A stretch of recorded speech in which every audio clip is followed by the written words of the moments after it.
Bonjour. Ça fait déjà 170 vidéos que je mets en ligne. Ça fait beaucoup. Et je peux imaginer que certains parmi vous pensent que ça y est, ce type il y est arrivé, il a tout compris.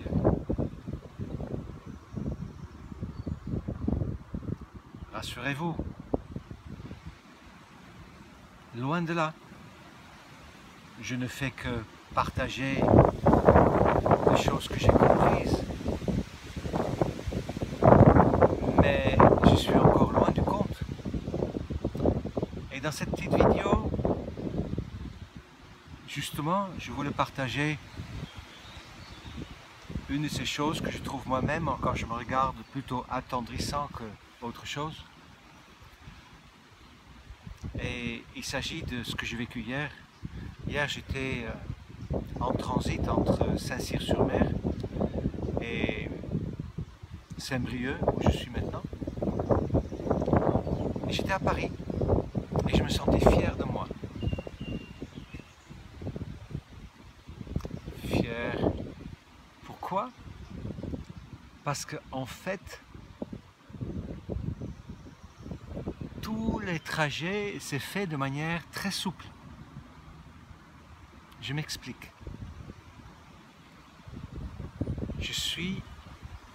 J'étais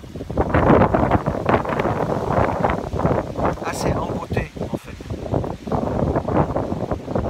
J'ai jamais su aller quelque part tout seul. Jusqu'à peu. J'ai jamais appris. Il y a toujours eu quelqu'un quand j'étais jeune. Je savais bien sûr dans la structure où j'étais fonctionner. Je savais quand je devais aller à l'école d'aller à l'école. Je savais quand j'avais un travail d'aller au boulot. Mais je m'appelle très bien quand je quittais les Pays-Bas à l'aventure avec mon ami Martin. Martin, on dit en hollandais. Je le dis à la française. Quand je partais avec lui, je me rendais compte à cette époque-là que c'était toujours moi qui conduisais et c'est lui qui lisait la carte. Lui, il savait en fait, mieux que moi, décider si on allait à droite ou à gauche. Et ça a toujours été comme ça, avec moi. Il a toujours eu quelqu'un qui savait aller à droite ou aller à droite ou à gauche. Et moi, j'y allais. J'ai toujours dit aux gens, je ne suis pas un pionnier. Moi, tu me mets quelque part et je fais en sorte que le lieu fonctionne. Il me fallait longtemps pour comprendre qu'en fait, j'étais empoté.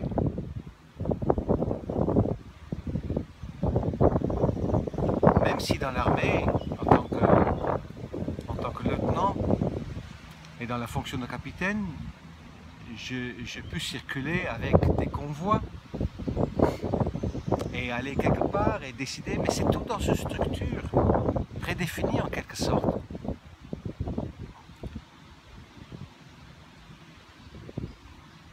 Si vous m'aviez vu au début de ce parcours de liberté, quand je devais prendre un train, mais moi-même je me fais hurler de rire.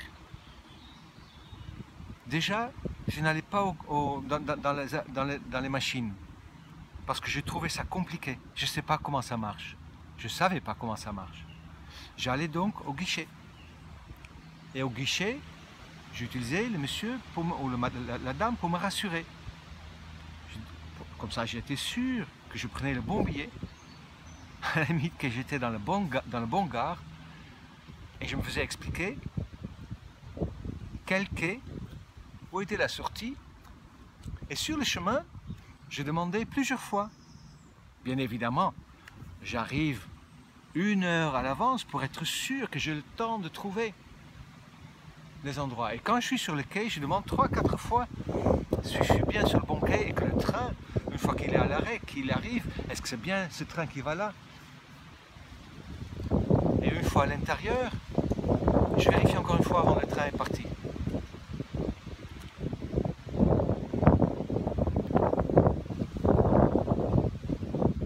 C'est logique que ça m'arrive, je le sais bien. Aujourd'hui, ce n'est plus un problème. Oui, j'aime arriver à l'avance. Mais j'étais très fier hier de moi, à presque 60 ans, que je sais prendre le train tout seul. Oui, je suis parti de Saint-Cyr en Bandol, de Bandol à... Non, Saint-Cyr-Bandol, c'était avec la voiture. De Bandol à Toulon, de Toulon à Paris et de Paris à Saint-Brieuc. Donc il y a eu 2 changements. J'ai dû prendre le métro entre-temps à Paris, d'aller du gare de Lyon à gare Montparnasse. Et c'est quelque chose qui me stressait un petit peu au départ, parce que j'avais 1h15 pour le faire. Le trajet prend 25 minutes. Quelqu'un de normal n'en fait pas un problème. Mais c'est juste pour vous dire que c'était pas si évident que ça pour moi. Et que j'apprends dans mon itinérance ça. J'apprends à être un homme comme ça aussi.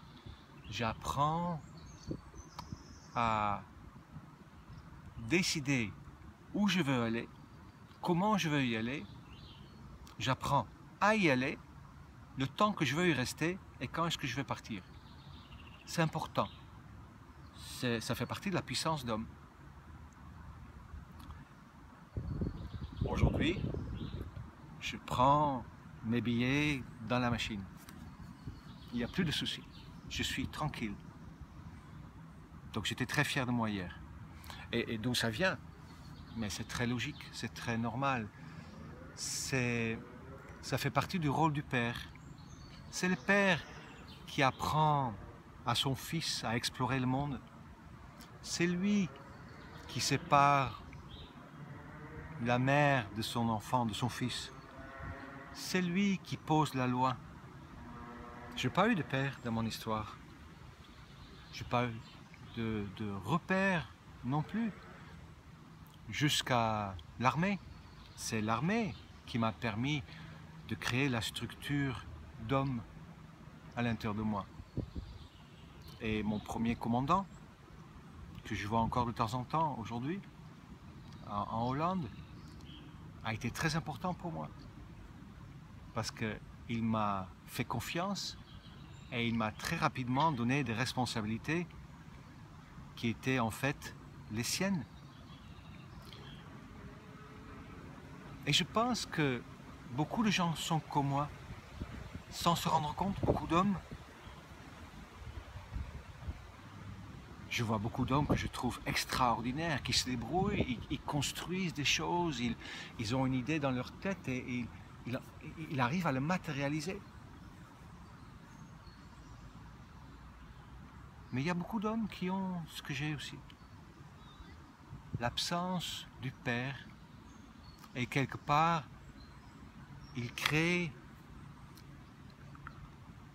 des situations dans lesquelles ils se trouvent dans des structures rassurantes, où effectivement ils peuvent rester parfois même toute une vie, où ils passent en fait de boulot, métro, dodo, sans jamais prendre le risque de vivre. Aujourd'hui, je le vois chez moi ça, et je me sens de plus en plus plein, et je me sens de plus en plus conscient de mon état d'homme et de quoi ça dépend.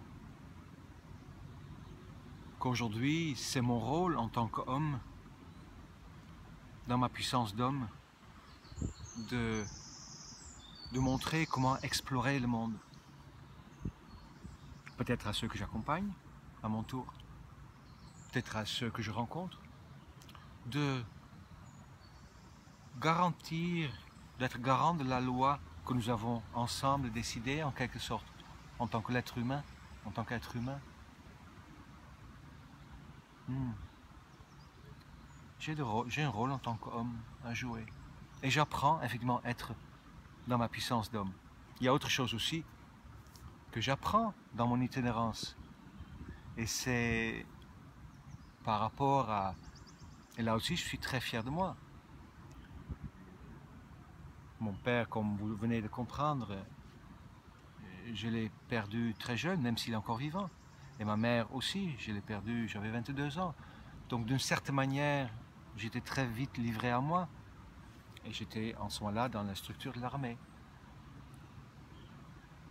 Mais ayant perdu autant aussi jeune, et avec les mémoires de l'Holocauste peut-être derrière moi, de par mes parents, le judaïsme, quand je suis en relation avec quelqu'un, quand j'étais en relation avec quelqu'un, cette relation était très très forte. Et je ne savais pas à quel point j'étais dépendant jusqu'à l'avant-dernière compagne qui m'a en fait réouvert le cœur après 30 ans de fermeture. Quand mon cœur s'est réouvert grâce à elle, et je la suis très reconnaissant pour ça, j'ai vu à quel point j'étais dépendant. J'ai vu la réalité en face et j'ai vu de quelle manière ça a provoqué autant de souffrance après chaque rupture. 15 ans, 5 femmes, 15 ans de souffrance. Et aujourd'hui, la vie, grâce à cette itinérance, me permet de me guérir de ça. Parce que chaque fois quand je vais dans un foyer, et depuis novembre, je sais pas, je suis peut-être passé dans 30 foyers différents, si ce n'est pas plus.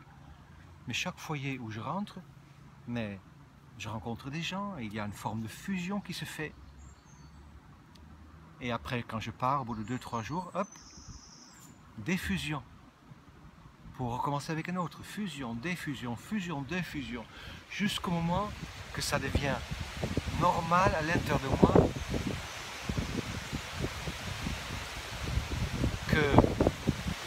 Que l'attachement n'est pas quelque chose qui est censé être permanent.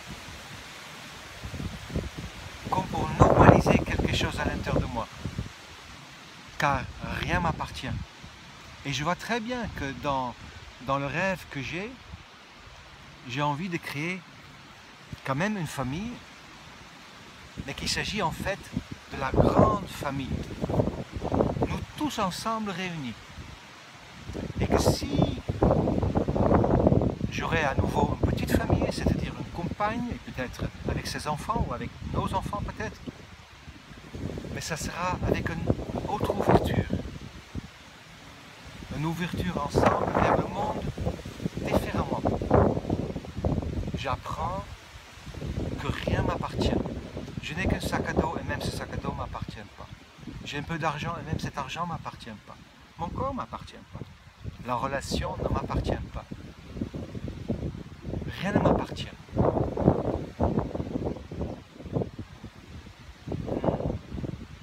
Et je vais nulle part. Voilà, je voulais partager ce moment avec vous pour montrer un tout petit peu aussi des aspects vulnérables de moi. Cette hypersensibilité, cet hyper-attachement,